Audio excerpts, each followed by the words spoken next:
a deductive argument, so for example, I gave a deductive argument. Are you asking for a deductive defense of the first premise? That's right. Ah, okay. Oh my goodness. Okay. Well, that would have made sense if someone said it that simply. So I do apologize if that was confusing. I suppose I don't know how to put it in deductive form at this very moment, but I know it has been put, and I have put it in deductive form somewhere. So that's a good point. Now that I understand what you mean, I can go back and try to formulate it, and next time I hop in the room, I could share it. Is that okay? Yeah, that's fine. But see, the thing is, we're not going to be interested in a question-begging argument. So That wasn't question. That's not a question-begging argument. There's nothing that said that was question-begging. Absolutely not. no, I didn't say there's anything you said that was question-begging. I said we're Okay. not going to be interested in a question-begging argument. Of course. Right? Yeah, no one's So if interested you in formulate a question-begging. deductive argument, it's only going to be of interest to us, right, if we accept the premises in the argument, Of course. or if you can show us why we need to accept the premises in the argument.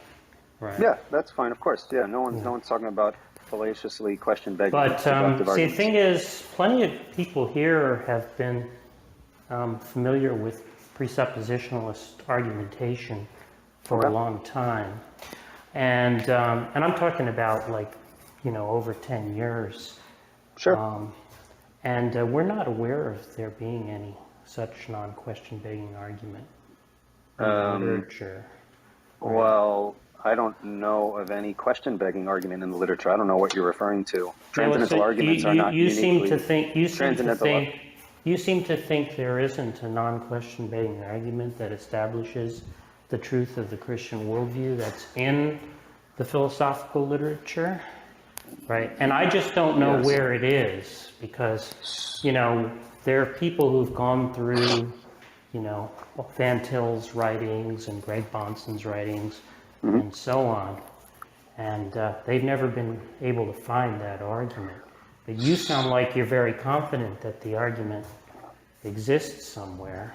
Right? There is no, in the literature, there is no presuppositional argument in deductive form that's question-begging. Absolutely not. Yeah, no, I didn't ask you that. I asked you where the argument is that establishes this, because you said you formulated it somewhere and it exists In deductive form, elsewhere. Yeah. So I'm just asking, where in the literature is it? Presumably it's in Van Til or Bonson somewhere. I wouldn't argument. I would say the argument is summarized in Van Til. A lot of people who don't understand, a little bit that's confusing about Van Til is he comes from a continental philosophical tradition in which they're not known for formulating strict deductive arguments. That comes more in the analytic tradition. So that's why you have the difference between Van Til. It can be a little confusing if people don't know that tradition. And then you have someone like Bonson and James Anderson who's more analytical. So you'll probably see James more, Anderson's is not a presuppositionalist. Yes, so that's not going to help. No, he is a isn't. presuppositionalist. No, I know him personally. He's not. Okay. Well, I know him personally. I know he is a presuppositionalist. But in any case, James Anderson doesn't have an argument that we don't have a good basis to reject. Well, right. I would. But so where in Bonson is this argument? One second. Hold up, time out. Okay, you made a claim there. James Anderson has published peer-reviewed material on transcendental arguments. I have no idea what you're talking about. That's just clearly false. No, I'm not saying he doesn't have arguments. He has arguments. And they're not question-begging. I'm just saying, I didn't say they were question-begging. I'm just saying we're familiar with his arguments and we have good grounds to reject them, right? So I think the argument that you want is going to be something stronger than anything James Anderson has to offer. So presumably Bonson has that, right? Has that argument somewhere? Well, I'm saying that, no, I'm saying, because Bonson doesn't usually lay out things in deductive form, at least in his writings. It's probably more in his lectures, but it really depends. But it's irrelevant. The points, the main contours of presuppositionalism can be placed in a deductive argument. Yeah, but that's not what I'm asking. I'm asking, where has it been done? By what scholar? In what text? Well, James Anderson has put transcendental arguments in deductive form. Now, if you have a basis for rejecting them, that's fine. But to say that they don't exist anywhere, I wasn't denying that James Anderson had arguments, right? I was just asking where the argument is that you have in mind, right? So in other words, the formalization of Van Til's argument. Well, there are many formulations of Van Til's argument in John Frame and James Anderson. Yeah, so I'm confused. where does Frame give the argument in support of the premise that I changed I mean, I don't in have the deductive reference. form? I don't have the reference in front of me right now, but if you take a look at How long would apologetics, it take you one second, to one find it? second, one second. Well, it's not my job to find it. You're asking me to find a reference. I'm not going to run and grab a reference everywhere you ask. But because it's really irrelevant to me. All you need are the basic principles of presuppositionalism, and one could formulate them into a deductive argument if they wish. Now, whether they're able to defend the argument, that's another point. But the fact that they're in deductive form and someone can place them in deductive form, I'm unaware of a deductive presuppositional argument that is question begging.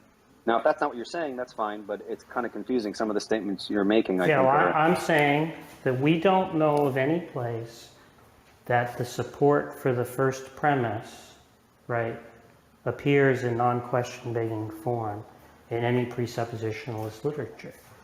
Do you Now, know? that Did doesn't they mean appear? that it doesn't exist somewhere. Maybe it does, right? And we just haven't found it yet. Yeah. People we know have, gone through Van Til's and Bonson's writings looking for that argument, and they haven't been able to find it. So I'm just asking you where it is. Yeah, I mean, I'd have to look through references and things like that. Okay. Yeah. Well, just let us Now, know when you find it.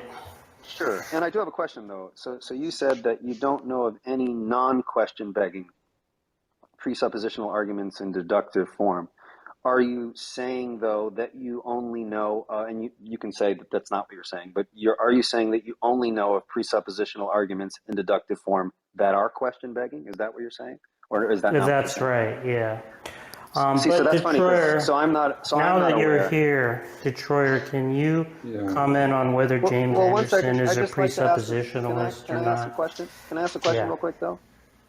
Can you give me a reference if you have a reference, if you have something specific in mind, then it's okay if you don't, where a presuppositional argument by a noted presuppositionalist is given in deductive form and is question begging in one of its premises? When you I'd like say to see noted that. presuppositionalist, what do you mean by that? Okay, someone like a James Anderson, John Frame, Greg Bonson, Tom Notaro, any person who is considered quote unquote a leading presuppositional thinker who's written on the subject. Because I would be interested in if you can find a deductive argument with a question begging premise, that would interest me because I do study these issues and I try to take note of those things. And it's okay if you don't know a reference now. Well, what's question begging is when they say due to the impossibility of the contrary, right? Which we That's have not. no reason to reject. Yeah. I'm sorry, we have That's no reason to accept, yeah. right? That's Only like saying somebody who that. already agreed with the argument Yeah. would accept that. Yeah, can I say a couple of things quick? Would you say? Yeah, go ahead, Detroyer. Would you say that all transcendental arguments are question begging? No. Okay, so then what you just said makes no sense because in its form there is nothing different about a Van Tillian transcendental argument and any other transcendental argument. The form, there's no Yeah, difference. question begging has nothing to do with form, though. Yeah, that's the Has to Well, do with I'm talking about the nature of the claim. So if you were to take, for example, a transcendental argument, you say, y is the necessary precondition for x, right? X, that's not therefore a y. transcendental argument. Okay.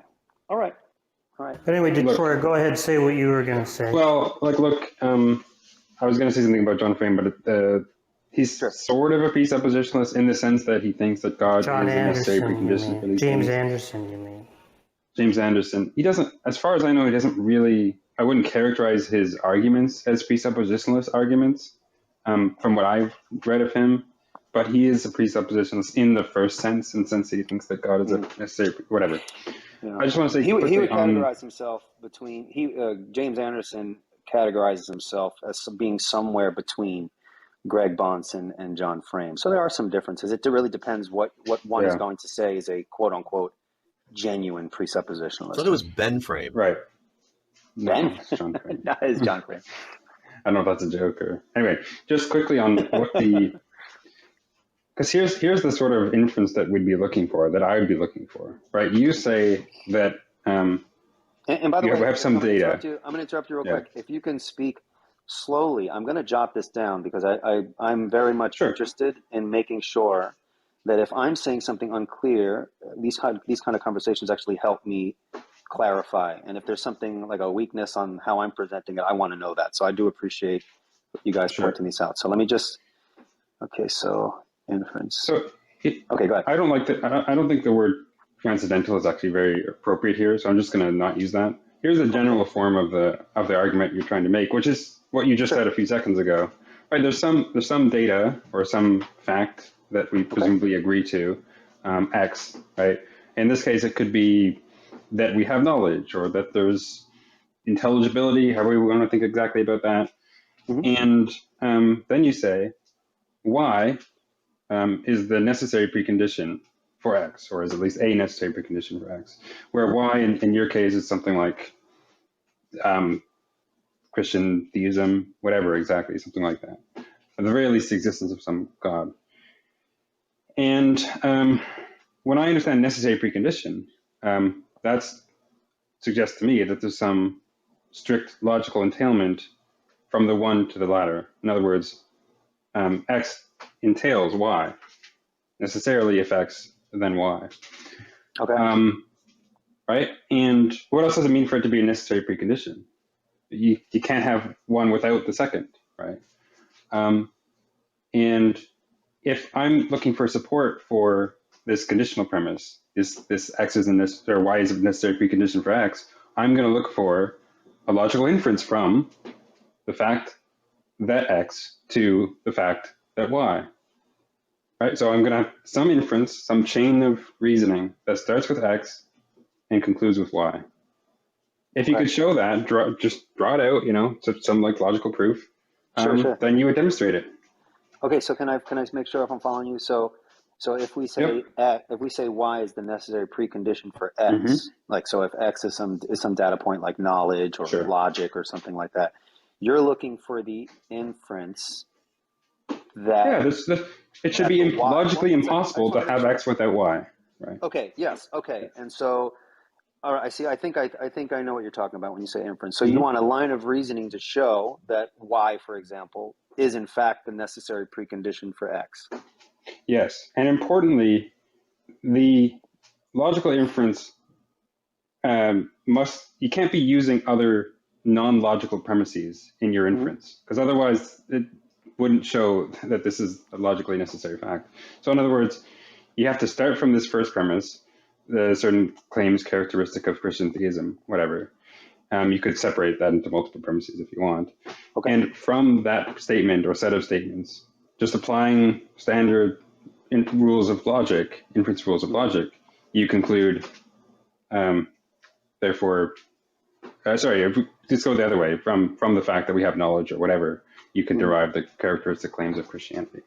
So would okay. So getting back to what I forgot who I was talking to before.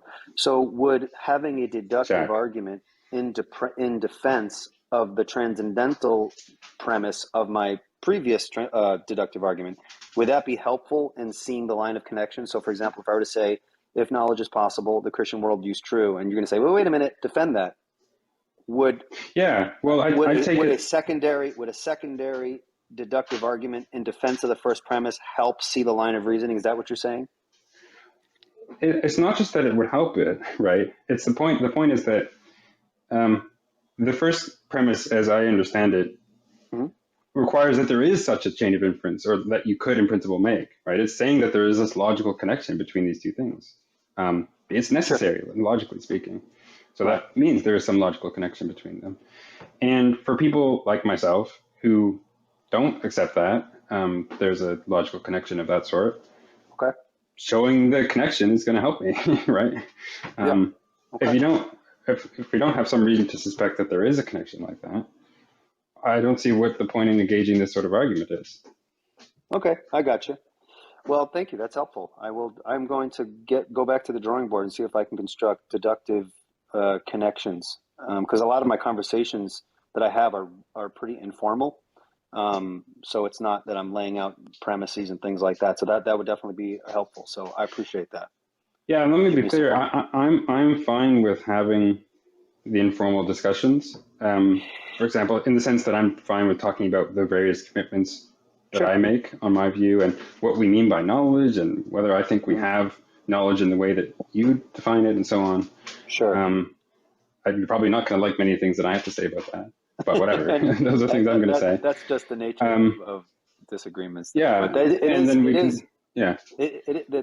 that's true. I have no problem with the informal, but when we're talking about stuff But like this, I suppose it requires us to be more specific. So having formal formulations of this would be helpful. And so to that end, I would agree. That's something I would would benefit from going back and formulating and perhaps presenting something like that, in the future to be more precise. Because I know you guys are looking for specifics since we're making kind of yeah, grandiose claims as Christians. I get that.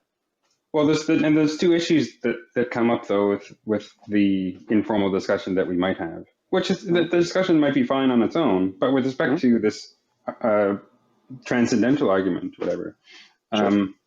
there's two issues. One, even if you're able to show that there's some contradiction in my view, or even like I don't know, it's a contradicting kind of central in some of my commitments or something like that. That's going to do very little to demonstrate your claim that all non-Christian worldviews are contradictory, or that Christian theism is a necessary precondition for these data. It would Right. just show that my view is wrong. But okay, that's Right. not doing very much.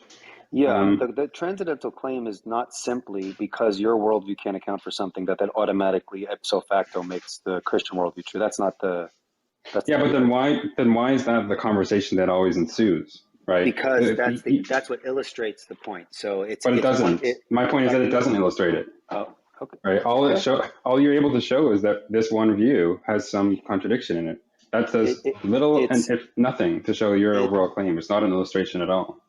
okay. All right. So in other words, you have to.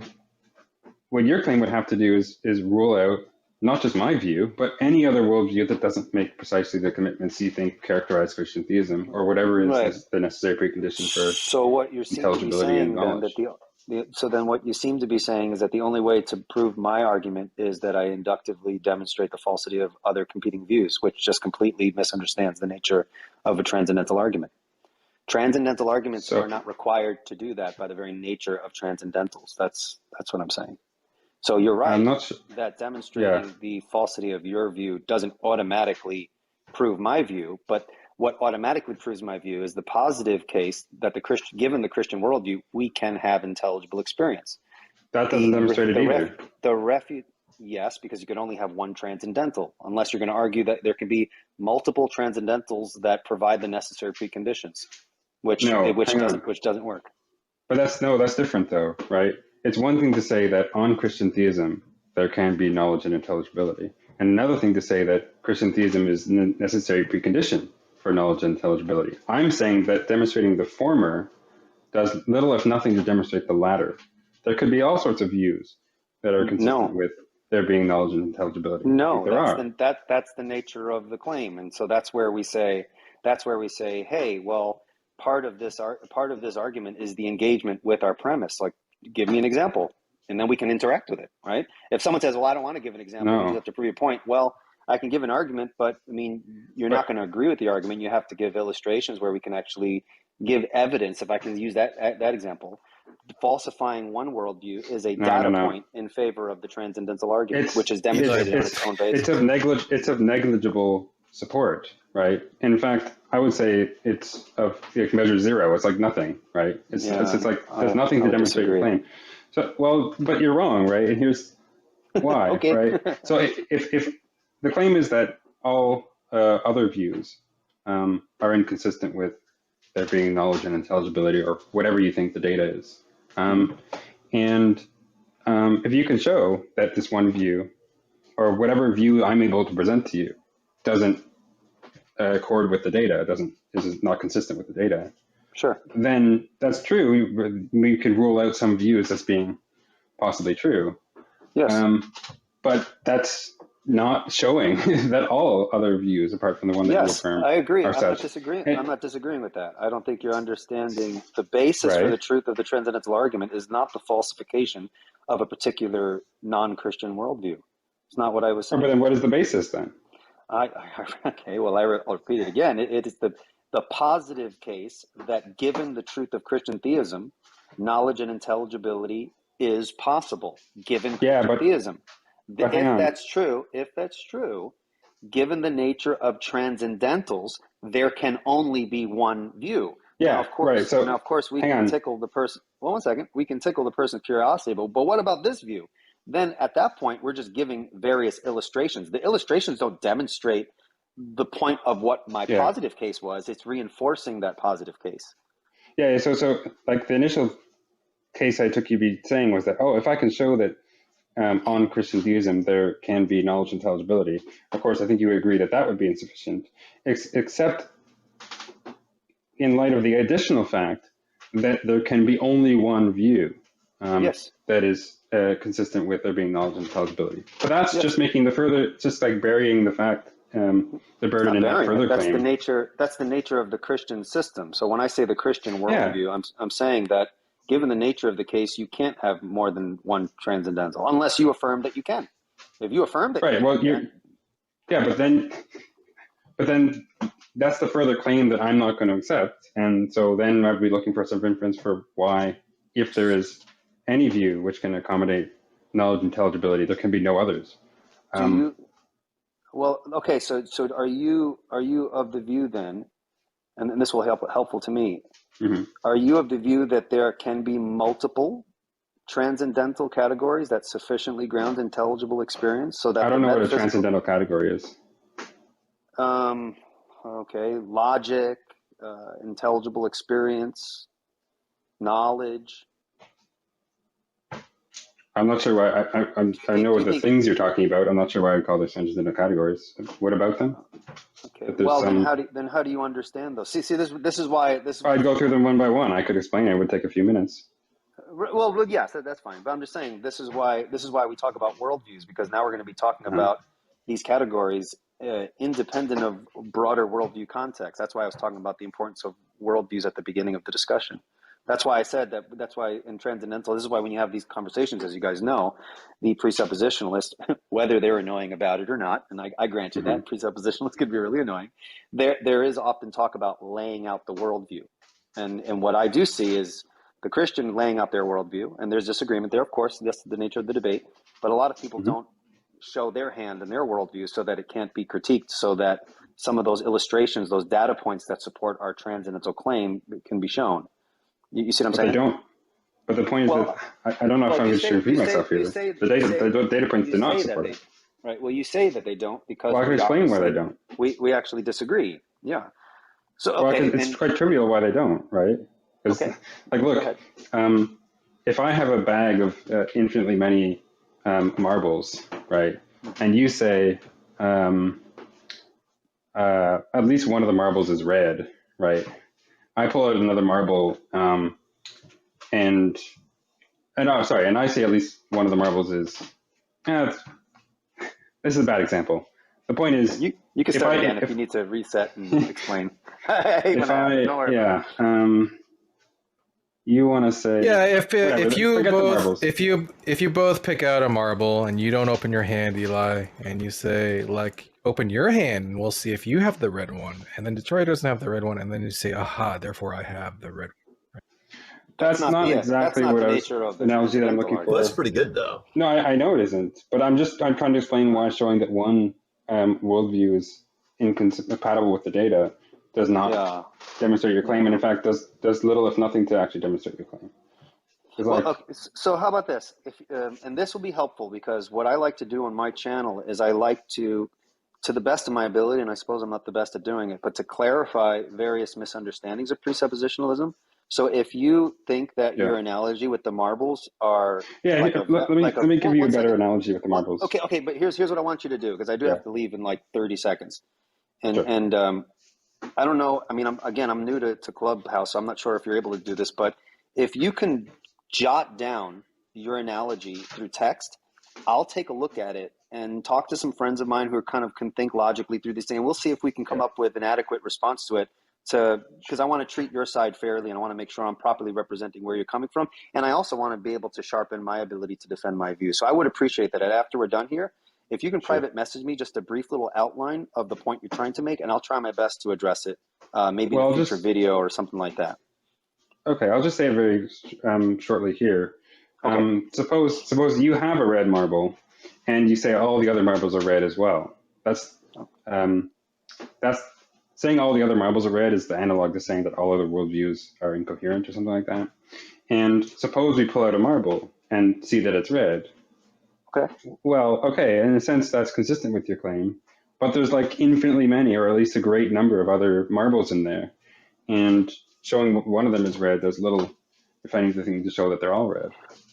Okay, so if you could So jot that down, I do got to get going, but if you could jot that down, I will be sure yeah, to look at that, and I'll come up with a response as best I can, and yeah, maybe address it in a future video. I can't guarantee me being able to address it the next time I pop on here, because as I said at the beginning, when I pop on here, it's pretty random, and it's not like I have stuff in front of me to make sure I'm careful with how I formulate these things, and I know how that yeah. stuff goes. But if you have that point, you think that's a strong point, That's I don't mind looking at it and thinking about it honestly, and hopefully coming up with a response that might be hopefully satisfactory.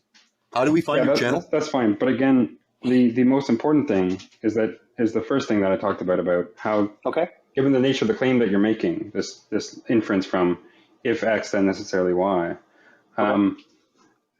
you should be able to draw some logical inference from the fact that there's some data, either be it knowledge or intelligibility, to the fact via some set of purely logical inferences Sure. that the claims characteristic of Christian theism are true. And Okay. that's, you can give either the direct inference or some reason to think that there is going to be a true inference of that sort, because that's required by the claim. Okay. All right. That's fair.